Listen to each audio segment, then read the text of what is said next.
Hello everyone, welcome to my YouTube channel. आज इस video में हम लोग क्लास 8 डीएवी साइंस चैप्टर 2 के सारे क्वेश्चन आंसर को कवर करने वाले हैं। तो आइए एक एक करके सारे क्वेश्चंस को देखते हैं। ए पार्ट है फिल इन द ब्लैंक्स। पहला है the study of micro organisms is known as microbiology.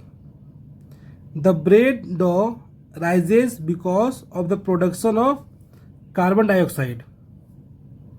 Pathogens are the microorganisms that cause disease. Fourth है pathogens and sodium benzoate are two chemical preservatives. Fifth है aspergillus is a fungus that causes food poisoning. चलिए second part देखते हैं, B part. Match the following. Ringworm ये किससे मिलेगा? Fungus. Clostridium ये किससे मिलेगा? Food poisoning. एंथ्रेक्स ये किससे मिलेगा? कैटल। लैक्टोबैक्सिलस ये किससे मिलेगा? कर्ड। मीथेन ये किससे मिलेगा? Biogas reactor. चलिए सी पार्ट देखते हैं। Tick the correct option.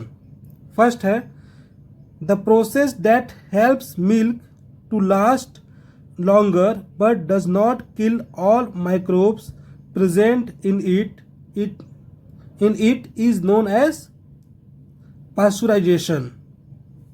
Question second है rust of wheat is caused by fungus. Third question इसका medicines containing killed or weakened pathogens and used to prevent infectious disease are called, इसका option हो जाएगा vaccine. चलिए इसका next part देखते हैं। Fourth part है which of the following reproduces only inside a host cell? Answer आएगा virus. A disease caused by a virus and spread by an insect is dengue. चलिए D part देखते हैं। Answer the following question in brief. पहला question है why are viruses considered as being at the border line between living and non living things. इसका answer हो जाएगा a virus behave like a non living when it is outside a host cell. Once a virus enter a host cell it starts to behave like a living being. Due to this viruses are considered as the border line between living and non living. Question second है what is fermentation? How is this process useful in the food and beverage industries? Answer हो जाएगा an aerobic process through which sugar, carbohydrate are converted into alcohol or acid and carbon dioxide by microorganism is called fermentation. Fermentation is useful in the food and beverage industries in various ways. पहला हो जाएगा it help in making tasty dosa, it helps in making bread and cake, it helps in making wine. चलिए question third देखते हैं। Question third है in the absence of microorganisms the earth would become a heap of dead plants and animals. Justify this statement. तो answer हो जाएगा when a plant or animal dies its remains are decomposed by microorganisms. Decomposition is the process through which all constituent material of a living being are sent back to the environment. Had there been no microorganisms, dead remains of plants and animals would be keeping on accumulating all around us. So it can be said that In the absence of microorganisms, the earth would become a heap of dead plants and animals. Question 4 देखते हैं. Munna observes that the yield of wheat growing in his field has reduced in the current year. He gets the soil tested and report confirms the deficiency of one particular nutrient. Accordingly, he is advised to grow peas after harvesting wheat. Question 1 इसका है, name the nutrient found insufficient. तो answer हो जाएगा nitrogen. Second part इसी का, how do you think growing peas will help in replacing the soil.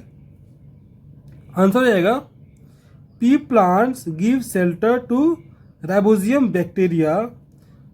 These bacteria carry out nitrogen fixation in soil. Thus, pea plants help in replenishing nitrogen in soil. Question number 5 है, why does it take less time to prepare curd in summer as compared to preparing it in winter? तो answer हो जाएगा, microorganisms reproduce at a faster rate between 20 degree Celsius to 40 degree Celsius. They reproduce at a much lower rate when temperature is below this range. Milk is converted into curd by multiplication of Lactobacillus. This is why it takes less time to prepare curd in summer as compared to preparing it in winter. Question 6 है, how are the following disease transmitted? Malaria, common cold, tetanus, typhoid. तो पहला malaria कैसे transmit होता है? By female anopheles mosquito. Common cold कैसे होता है? Through cough droplets in air. Tetanus कैसे होता है?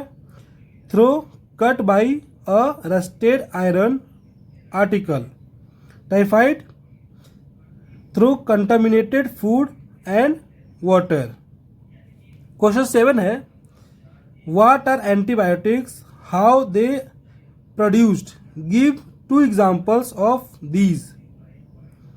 आंसर हो जाएगा इसका, antibiotics are chemicals that inhibit the growth of other harmful microorganisms by affecting their life process.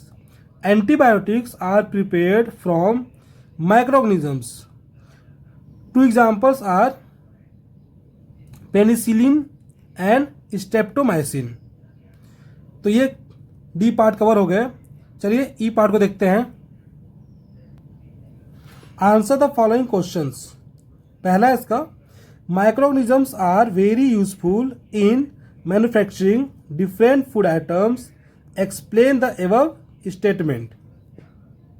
इसका आंसर है, microorganisms are very useful in manufacturing different food items in various way. They are used in making tasty dosa. It helps in making bread and cake. Many microorganisms are used in the manufacture of alcohol, wine and acetic acid. Question 2 है, give reasons for the following. A है, yeast is added to the batter used to make dosa.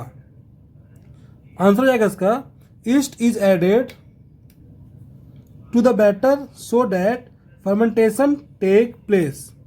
It causes it to increase in volume and makes it fluffy and soft.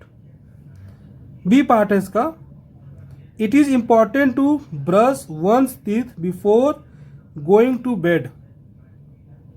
Answer इसका, it is important to brush one's teeth before going to bed because bacteria can grow on food particles that get logged in between our teeth. Acid produced by these bacteria corrode the tooth enamel and cause cavity. Hence, it is important to brush one's teeth before going to bed. चलिए इसका सी part देखते हैं. सी part है इसका. Reducing the quantity of salt in pickle can cause it to go bad soon. Answer है salt reduce the water content of pickle and make it unavailable for the growth of microorganism. As the result, pickle get preserved. If the quantity of salt is reduced, then it increases the growth of microorganisms and can it to go bad soon. D part है इसका. Food from buffet or enlarged cans should not be consumed. Answer हो जाएगा enlarged or buffet can represent that there had been some bacterial action on the item which might lead to formation of toxic substance. E part is का. When using frozen food items, one should take out only the required quantities. Third, food should never be refrozen. Answer हो जाएगा इसका one should take out only required quantity of frozen food as it might spoil the rest of food item and refrozing the frozen item destroys its nutrient. चलिए question third देखते हैं इसका. Question third is how do communicable disease spread suggest way to prevent the following disease. पहला है tuberculosis, दूसरा है athletics foot, सी है cholera. तो communicable disease spread from one person to another through air, water, food, physical contact और insects. ठीक है. तो ट्यूबरकुलोसिस किससे होता है? ट्यूबरकुलोसिस इट कैन बी, कैसे ठीक होगा? Tuberculosis it can be prevented by vaccination. Athletics food कैसे प्रिवेंट होगा? It can be prevented by maintaining good personal hygiene. Cholera can be prevented by proper disposal of waste and using disinfected water. ठीक है. चलिए fourth part देखते हैं. तो question 4 है what are pathogens, name 2 pathogens each that cause disease in first plants and second animals. Answer हो जाएगा some microorganisms cause disease in human being, plant and animal. Such disease causing organisms are known as pathogens. Answer हो जाएगा fungi and bacteria are the examples of pathogens which cause disease in plants and animals. ठीक है. चलिए fifth question देखते हैं इसका. Question 5 है Mohan bought samosas from a roadside vendor and ate it. After some time he felt nausea and started vomiting. He had severe pain in the abdominal region and suffered from diarrhea. What would be the reason for this his condition? What is it called? How would it be prevented? Answer है this would happen due to consumptions of contaminated food. This disease is called food poisoning. Food must be properly prepared and stored it to prevent food poisoning. Question 6 है which disease the following children are most likely to suffer from. First है Ramu drink water from a nearby lake. This water is neither boiled nor disinfected. तो क्या होगा इसकी बीमारी? क्लोरा. B part इसका, Ashu does not take a bath every day, he maintains poor personal hygiene. तो क्या डीज होगा इसको, रिंग वॉर्म। सी पार्ट है इसका, Pulkit has been beaten by an infected street dog. कौन सी बीमारी इसको होगी, रेबीज। डी पार्ट है इसका, Sohan is living in an area where the population is very high, he does not use a mosquito net while sleeping or insect repellent creams while playing in the open. कौन सी बीमारी इसको हो सकती है, malaria. ई part इसका, Mohan was with two of his friend who were coughing and sneezing. They were suffering from common cold. One of these friends did not keep a handkerchief in front of his mouth while coughing and sneezing. तो कौन सा disease होगा इसको, common cold. इस तरह हमने इस chapter के सारे क्वेश्चंस को कवर कर लिए। अगर वीडियो पसंद आया हो तो वीडियो को लाइक जरूर करें, और अगर कमी रह गई हो तो कमेंट जरूर करें। और आप चैनल पर नए हैं तो चैनल को सब्सक्राइब करना ना भूलें, ताकि क्लास 8 के सारे चैप्टर्स के आपको वीडियोस आपको मिलता रहे। Thank you.